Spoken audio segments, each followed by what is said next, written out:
Hello every one, reference പിക്ക് കണ്ടിട്ട് കിളി പോയൊരു കേക്കിൻ്റെ വിശേഷം കേട്ടാലോ.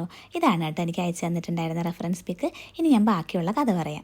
എൻ്റെ ഒരു ഫ്രണ്ട് വാലൻറ്റൈൻസ് ഡേ ആയിട്ട് തന്നിട്ടുള്ള ഓർഡറാണ് കേട്ടോ ഇത്. ഓർഡർ എന്നോട് തലേ ദിവസം തന്നെ വിളിച്ച് പറഞ്ഞിട്ടുണ്ടായിരുന്നു.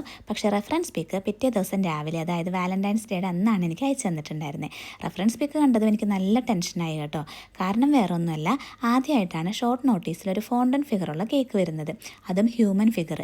ഇതിനു മുമ്പ് ഫോണ്ടൻ വർക്ക്സുള്ള കേക്ക് ചെയ്തിട്ടുണ്ടെങ്കിലും അതെല്ലാം നേരത്തെ തന്നെ ടൈം എടുത്ത് സെറ്റ് ചെയ്തിട്ടാണ് നമ്മൾ കേക്കിലേക്ക് വെച്ച് കൊടുത്തിട്ടുണ്ടായിരുന്നത്. ഇത് പക്ഷേ ഈ വാലൻറ്റൈൻസ് ഡേയുടെ അന്ന് എനിക്ക് വേറെ കേക്കുകളുടെ ഓർഡർ ഉണ്ടായിരുന്നു. അപ്പോൾ ആകെ കുറച്ച് സമയമാണ് കേട്ടുണ്ടായിരുന്നത്. എല്ലാ കേക്കുകളും തന്നെ നമുക്ക് ഏകദേശം ഒരേ സമയം ഈവനിങ് ഡെലിവറി ചെയ്യുകയും വേണം. അങ്ങനെ പണി കിട്ടിയല്ലോ എന്ന് വിചാരിച്ച് കിളി പാറിയിരിക്കുമ്പോഴാണ് ചേട്ടായി പറയുന്നത്, നീ എപ്പോഴും ഇങ്ങനെ സേഫ് സോണിൽ നിന്ന് കളിക്കാതെ ചാലഞ്ചസ് ആക്സെപ്റ്റ് ചെയ്ത് മുന്നോട്ട് പോകണം, എന്നാലേ കാര്യങ്ങൾ സ്മൂത്തായിട്ട് പഠിക്കാൻ പറ്റുള്ളൂ എന്ന്. അത് കേട്ടപ്പോൾ എനിക്കും ശരിയാണെന്ന് തോന്നി കേട്ടോ. അങ്ങനെ ഞാൻ രണ്ടും കൽപ്പിച്ച് ഫോണ്ടൻ വർക്ക്സ് ചെയ്യാൻ സ്റ്റാർട്ട് ചെയ്തു. കുറഞ്ഞ സമയം കൊണ്ട് തന്നെ റെഫറൻസ് പിക്കിലുള്ള പോലെ ഏകദേശം മാച്ച് ആവുന്ന രീതിയിൽ എനിക്ക് സെറ്റ് ചെയ്തെടുക്കാൻ പറ്റി കേട്ടോ. ഒരുപാട് സന്തോഷം തോന്നി.